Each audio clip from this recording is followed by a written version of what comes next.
mudah-mudahan kita benar-benar bertobatnya kembali kepada Allah. Jadi kalau kita sudah minta ampun, kalau kita sudah bertobat, insya Allah akan memberikan kesembuhan dan kesehatan buat kita, ya. Terutama buat ibu. Kertas lembar mana? Kumpulkan dulu. Sekarang kita masuk ruqyah.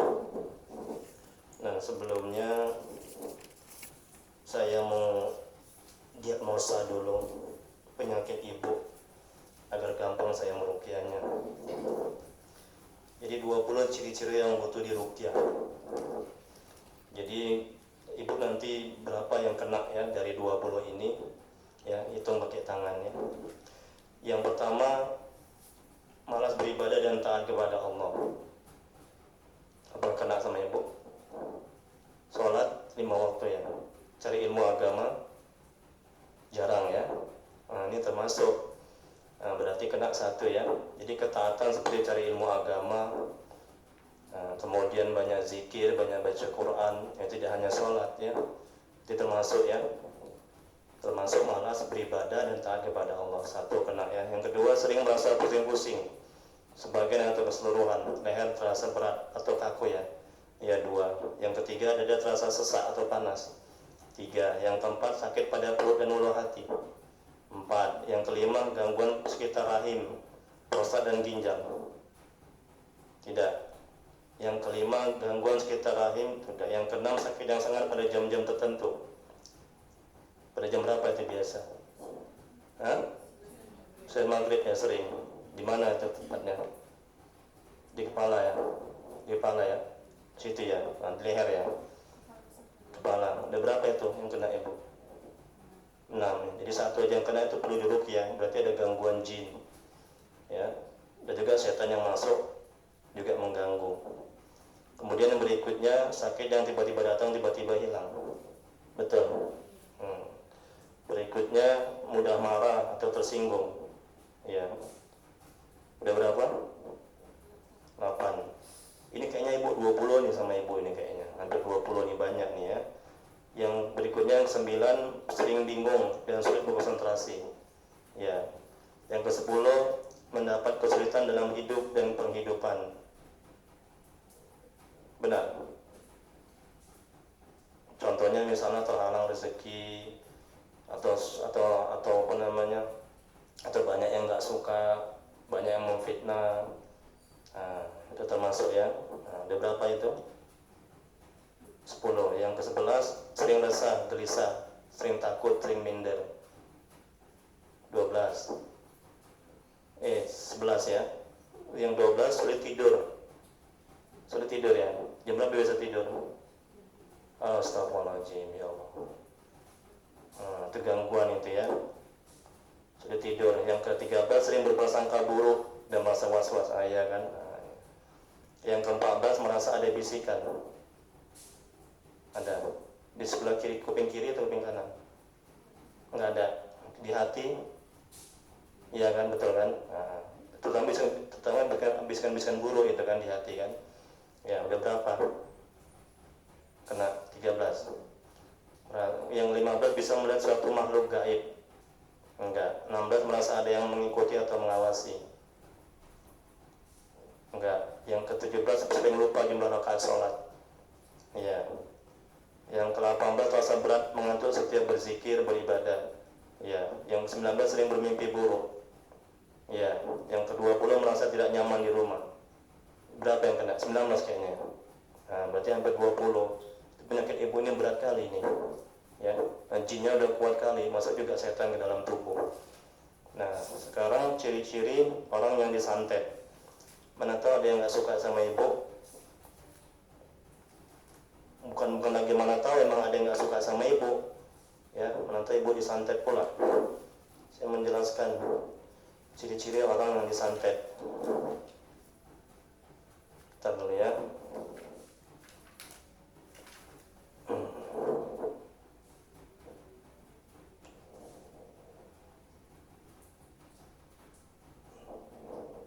Dan saya merasakan banyak yang nggak suka sama ibu. Mungkin ada yang dengki. Nah, ini dia. Coba ini 13 tanda-tanda tanda-tanda terkena sihir atau santet. Dihitung ya.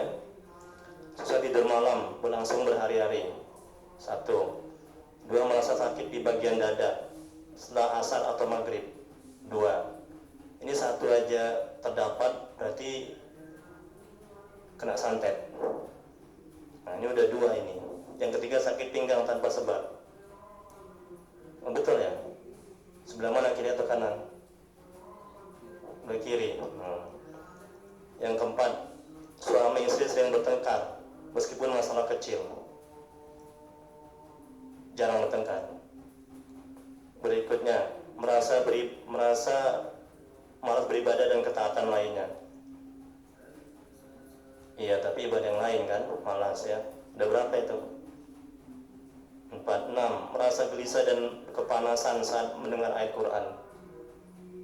Enggak. Berikutnya, sering mimpi buruk. Nah, iya, betul. 8. Sering mendengar bisikan-bisikan aneh. Dari hati kan juga. Hati, oke. Kena ya berapa? 9. Merasa ada sesuatu yang bergerak dalam tubuh. Di mana? Punggung ya? Kayak cuma ada jalan gitu ya. Nah, sama kayak Pak Tony, pasien saya yang kena santet. Itu di sini dia punggung. Ustaz, kayak ada yang bergerak di dalam dia, Ustaz. Alhamdulillah. Kayak jalan. Nah, iyalah, ibu kena santet ini, ibu. Ini udah 1 aja kena. Udah berapa itu? 6. Coba banyak coba yang kena. Yang ke-10, sering melihat sepintas bayangan di dalam rumah. Enggak. Berikutnya bayangan ya. Sepintas gitu ya, wus gitu. Kayak jubah putih atau jubah hitam atau orang besar. Oke, berarti kena itu ya. Berapa itu udah? Berapa tadi? 7. Berikutnya, selalu merasa diperhatikan gerak-gerik. Kayak ada yang merhatikan gitu. Iya, 8 ya. Yang ke-12, mengalami nafsu seks yang berlebihan, tidak normal. Enggak. 13, selalu terbayang wajah seseorang. Tanda ini muncul pada orang-orang yang terkena kiriman sihir berupa pelet. Iya. Oh iya. Jadi orang itu terus terbayang wajah ibu ya. Misalnya begini, misalnya ibu dipelet sama laki-laki. Misalnya nih kan. Nah, ibu terus seringkali mengingat wajah dia, membayangkan wajah dia. Selalu ya wajah itu ya. Laki-laki atau perempuan? Laki-laki perempuan ya. Selalu terbayang-bayang sama wajah ibu ya. Iyalah, percis lah. Udah berapa itu? 8. Nah, berarti kesimpulannya, yang pertama, penyakit ibu ada jin dalam tubuh. Di Rasulullah SAW bersabda yang artinya, ketika umat manusia lahir itu sudah diikuti namanya korin. Dalam Al-Quran juga ada. Korin ini ada dari bangsa jin yang kafir dan juga korin dari bangsa malaikat. Dan dalam tubuh ibu ini ada korin dari bangsa jin yang kafir. Itu yang membisikkan ibu, ya, sehingga ibu nggak tenang, nggak tentram, ya, kemudian stres ya kan, sengsara, menderita, buruk sangka, rasa ketakutan segala macam lah. Nah itu udah gitu masuk juga setan dalam tubuh. 2.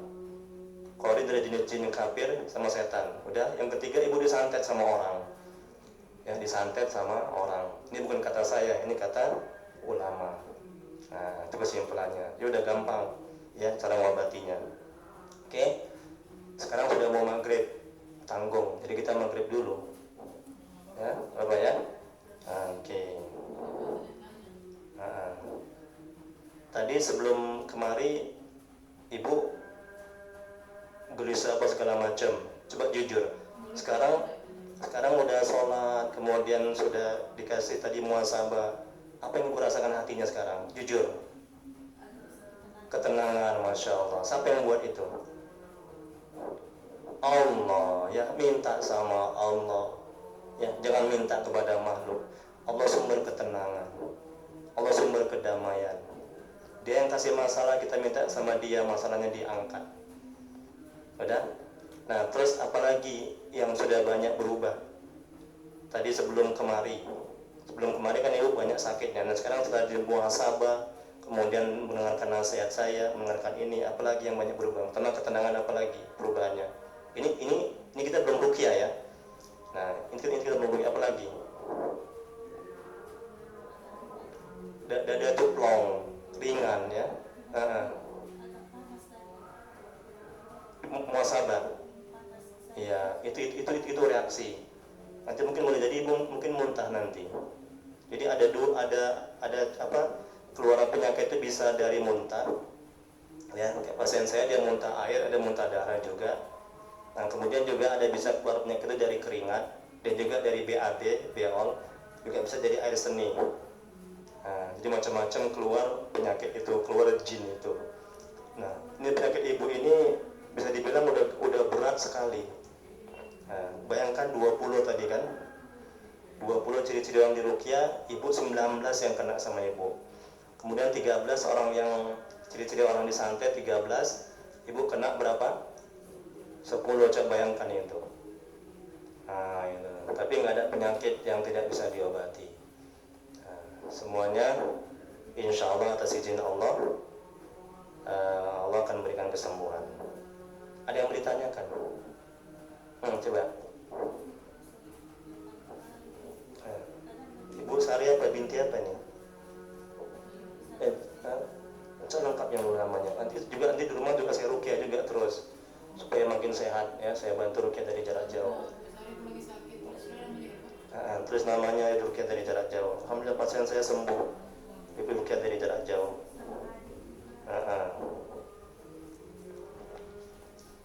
Ibu kan tahu saya alhamdulillah dikasih kelebihan meruqyah. Kenapa baru kali ini mau diruqyah? Itu anak Melda itu yang kemasukan setan itu saya meruqyah itu. Udah lama sekali. Nah, itu. Oke lah, nggak ada kata terlambat. Ya. Ini karunia Allah, ini Allah semua atas izin Allah yang menggerakkan. Ya. Ini pertanda Allah menerima taubat ibu. Ini pertanda ibu akan diberikan kesembuhan, kesehatan. Coba ibu belum diruqyah, ibu udah sehat seperti ini. Walaupun belum 100%, ya kan? Betul kan? Ibu jauh lebih tenang, dada plong, lapang, ya kan? Enak, ringan, ya kan? Masya Allah. Apalagi ibu nanti diruqyah, dibacakan Yasin nanti, ayat kursi. Mau tolong minumnya itu, air yang mau dibuka. Apa coba tanya, apa yang mau ditanyakan tadi?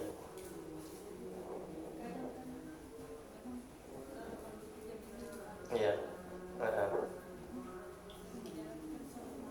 Iya. Iya.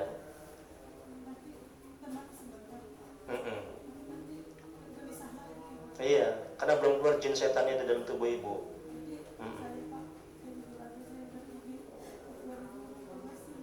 Udah pergi. Udah diamalkan.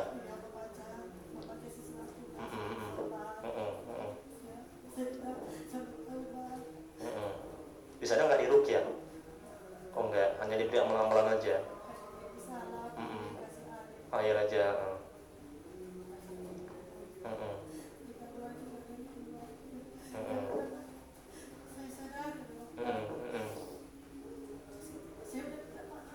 Iya. Iya. Iya.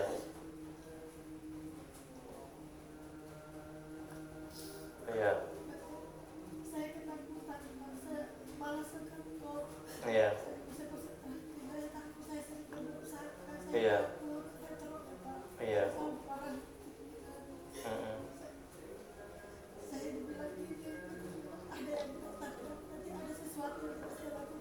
Iya.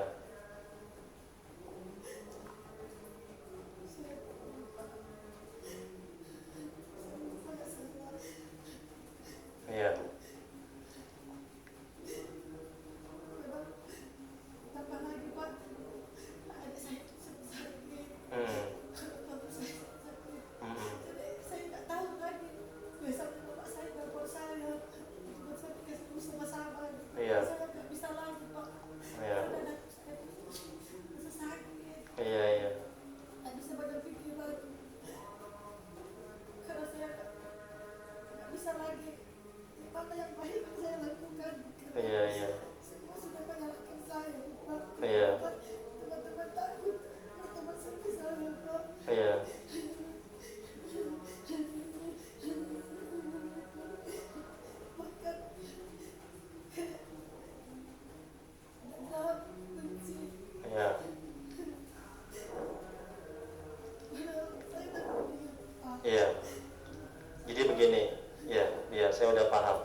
agama mengajarkan tobat kita nggak akan diterima kalau kita nggak minta maaf sama orang kita zolimi.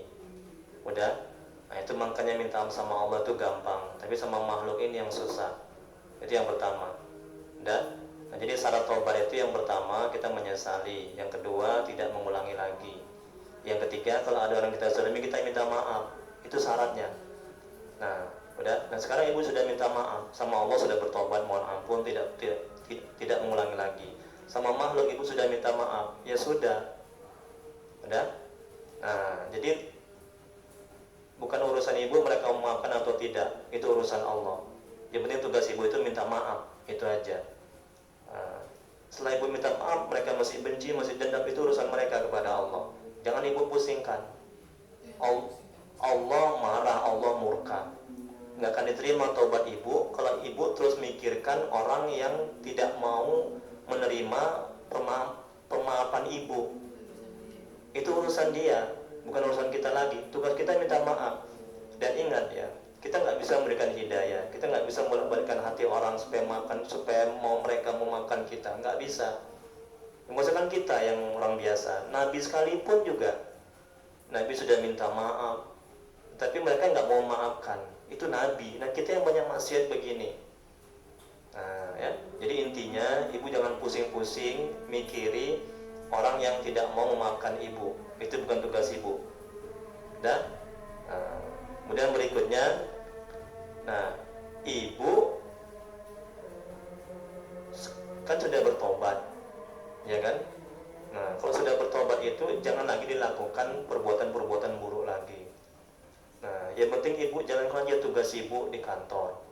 Udah, jangan ngurusi kerjaan orang, jangan menggibah, jangan gosip, jangan suka kesana kemari misalnya, ya. Dan banyak aja zikir. Nah itu kerjaan setan, kerjaan iblis, membisik-bisikkan ibu, seolah-olah mereka itu membenci ibu, seolah-olah mereka itu menceritain ibu. Nah ibu ini kerjakan aja tugas ibu sebaik-baiknya. Nah, ya, jangan ngurusi tugas orang, jangan ceritakan orang, jangan terutama buruk sangka kepada orang. Jangan-jangan mereka menceritakan aku. Itu kerjaan setan, itu kerjaan iblis. Gitu. Dah? Jadi terus berikutnya, nah perbanyak tobat, istighfar, mohon ampun. Tambah lagi perbanyak baca Quran, perbanyak zikir, perbanyak sedekah, karena sedekah itu nolak bala. Nah, cukup itu aja dulu yang mesti ibu lakukan. Nanti ini ada nih, ya, setelah diruqyah nanti. Kalau ibu nggak bisa, ada 10 hal yang mesti ibu lakukan setelah diruqyah. Kalau nggak bisa 10, 1 atau 2 dulu bertahap. Ya, nah, ini ada nanti nih. Yang pertama mandi tobat, yang kedua salat sunat tobat, yang ketiga banyak istighfar, yang keempat salat 5 waktu, yang kelima cari ilmu agama, yang keenam banyak zikir, yang ketujuh banyak selawat, yang ke-8 banyak baca Quran, yang ke-9 jangan buat dosa, tengok kan, yang ke-10 doa. Karena bu, yang membuat kita nggak tenang ini, menderita sengsara, itu karena dosa kita bu. Apa kata Nabi? Rasulullah SAW bersabda, barang siapa yang berbuat keburukan, keburukan itu akan kembali sama dirinya.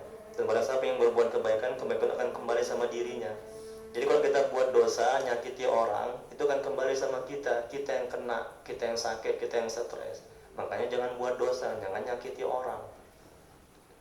Demi Allah, gak akan selamat kita dunia akhirat, ya, kalau kita menzalimi orang, nyakiti orang sebelum kita minta maaf sama dia. Dan dosa, bala bencana yang langsung disegerakan oleh Allah di dunia adalah kita nyakiti orang. Kalau kita nyakiti orang, menzalimi orang, langsung Allah segerakan hukumannya di dunia. Kalau kita nggak tobat, nanti di akhirat kita akan dapat. Nah ibu ini sekarang ini buah dari kezaliman ibu yang lalu. Nah, ibu terima nih sekarang, ibu menderita, stres, sengsara. Nah, tapi udah yang lalu biar berlalu. Nggak ada manusia yang sempurna. Ya, kata Nabi Rasulullah SAW bersabda, sebaik-baiknya manusia itu bukan yang nggak punya dosa, Tapi banyak manusia itu adalah ketika dia buat dosa dia langsung tobat kepada Allah, minta ampun. Itu dia manusia yang terbaik. Nah, hanya Nabi yang nggak punya dosa, betul? Iya kan? Nah, itu. Jadi alhamdulillah ibu sudah minta maaf sama mereka, sudah. Nah, sekarang ibu fokus saja sama ibadah, sama kerjaan. Kerjakan ibu sebaik-baiknya. Nah, gitu. Jangan ibu ngurusi kerjaan orang, jangan ibu curiga, jangan buruk sangka.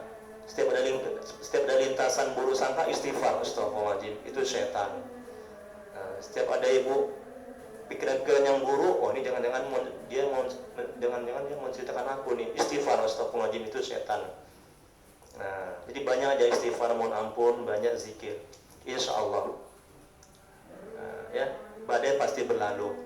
Nggak mungkin siang terus kan, pasti juga ada malam. Ya, semua orang ada masalah. Insya Allah ini pasti juga akan berlalu masalah ini. Tinggal lagi bagaimana kita menyikapinya dengan sikap terbaik-baik kita. Tapi kalau misalnya ibu terus merasa nggak enak, merasa minder, merasa buruk sangka, merasa ketakutan, nah, ibu nelponi sana kemari, mengganggu orang, sampai mati ibu begini terus. Nah, paham kan? Nah, itu. Ya? Insya Allah nanti setelah diruqyah, gimana sekarang hatinya? Dia lebih tenang kan? Dia lebih enak kan? Dia tinggal sini aja lah biar makin enak. Bercanda ya. Sampaikan ya. Lagi nanti di ruqyah. Jauh beda. Kalau tadi maaf ya, muka ibu kayak setan. Sekarang kayak malaikat, jujur. Ini auranya sudah agak enak. Kalau orang yang suka tukang ngeruqyah itu tahu itu. Kalau dia sakit, aura negatif, saya duduk dekat dia itu nggak enak gitu auranya. Paham ya? Nah sekarang sudah ada mulai enak. Sudah berangsur-angsur. Jadi auranya sudah mulai mendekati positif. Nah, udah sehat kan, udah masa diruqyah lagi lah ya. Sholat dulu ke masjid, dah. Tunggu dah.